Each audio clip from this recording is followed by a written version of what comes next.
Hello everyone, welcome to my YouTube channel. Yes, this is Top Flighters Academy's YouTube channel, and your host for this year's edition of Digital Citizenship Week is Teacher Funke, and this is day 3.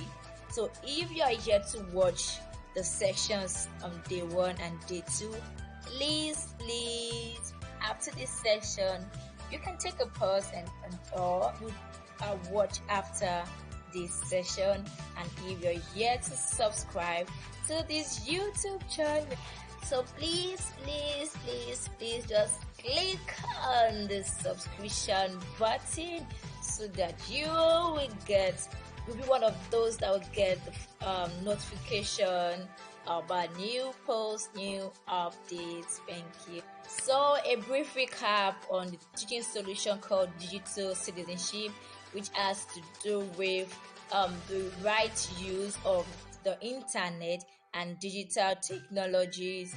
Yes, and then we studied 2 elements of digital citizenship yesterday. We looked at digital access and digital commerce, which is the right of buying and selling goods online. Digital access has to do with the ability to fully participate in the digital society. So today, quickly, we're going to be looking at 2 other elements. I hope time will allow me just to, okay?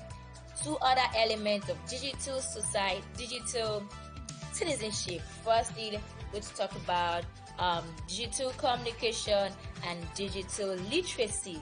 What is digital communication? Yes, digital communication has to do with the exchange of information online, or digitally. We are in the connected world. Should I put it connection-based world, or information age, or a knowledge-based age. Aside that, we're in the world whereby making connections, making communications is very, very much possible and very much easier. So we live in a connected world. That means that we are able to communicate, we are able to pass information across to people instantly. Thank God for the social media, thank God for emails, thank God for video conferencing tools, thank God for instant messaging and the like. So if we are able to communicate instantly with all of these, okay, so where is the inappropriateness coming up or coming in?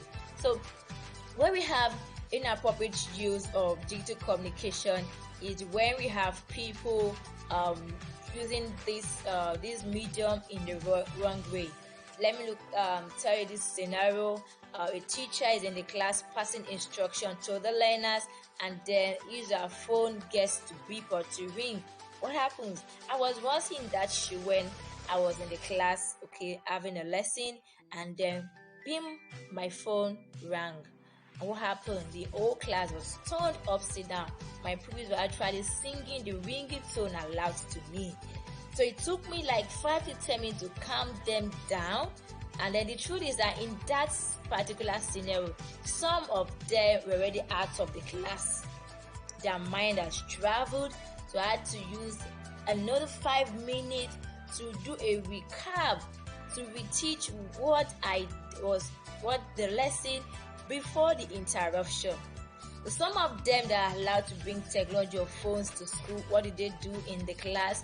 Let's take for instance in the higher institution, the lecturer is in front of you and then your phone rings. That is not a good, that's not an appropriate use of digital communications. We should know as adults when to put our phones on silent. I do that once I get into the school premises, my phone goes on vibration. So I've told people around me, please, once I'm at work, I don't pick my calls. Because once I keep picking my calls, I'm sending the wrong signal to my learners. Another inappropriate use of digital communication is when our learners use their phones to cheat on tests. it is wrong. We're going to start telling them that it is not good, or that is not a good attitude. So digital communication should be the right use of what it should be the right way of spreading or of exchanging information. You don't it's kind of inappropriate or abnormal to be talking with someone and then you're pressing your phone. No, we're going to start telling them all of this right now. Quick walk time is almost up. Yes, digital literacy. Digital literacy has to do with knowing when to use to use the internet and technology and how to use it. Knowing when and how to use the digital technologies available to us. I'm going to ask this question and use a scenario, a digital literacy scenario to kind of answer this question. How can students use digital technologies to take best advantage of the educational opportunities available to them? Try read aloud teaching the digital literacy scenario. Let's look at issues concerning digital literacy. One is learning the digital basics. That's how to search for information online, how to download engines, and how to send email and all that of the load. Another thing is how to evaluate online resources, determine the accuracy of the website, okay, and also assessing the trustworthiness and the security of those online vendors, and also how to explore and develop online learning modes and distance education. So quick one example of inappropriate digital literacy. That's when teachers do not provide resources and materials that students can get from digital. An appropriate use of digital literacy is when students take online courses that are designed to keep them interested in the lesson, in the material. So let's look at this digital literacy scenario. Let's say a boy called Daniel, okay, is at a school attends high school, and then is not interested in sitting all day to hear boring lectures about information that does not care about. So he enjoys working on his computer at home, doing creative projects like digital animation. Now let's look at the inappropriate behavior of Daniel in this scenario. So what he decides to do is to drop out of school so that he can be creating animation on a freelance basis. After a while, he got tired of working he got tired of looking for freelance work, and he tries to get a job as a computer programmer. Daniel got rejected not because of his skills, but because he does not meet the company's basic educational standard. So what do you think Daniel ought to have done?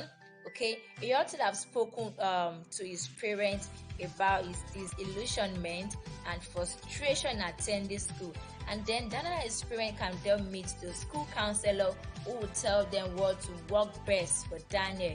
It could be to study at his own pace, okay, while at home, and so that he can also finish his class work from home, allowing Daniel to keep creating digital animation during his free time. So what could have made a difference in this inappropriate scenario and the appropriate one is that students need to understand that certain technology skills are critical when entering the work world. It's not just about liking technology. That's not enough. You all need to understand how a given technology works and how to use it appropriately. The fact that you're good in animation does not mean that you do not need basic education. You need your basic education. Very, very important. No company will hire you if you're very good at your skills and then you cannot communicate the right way. No, you need to have a balanced one. So digital literacy, you need to be digitally literate, and you also need to be literate when it comes to your academic standards. So you'll be able to look at digital communication and digital literacy in the classroom. These are essential aspects of the 21st century classroom. Thank you for listening to me today. Hope to see you tomorrow. Take care of yourself. Love from Teacher Funke.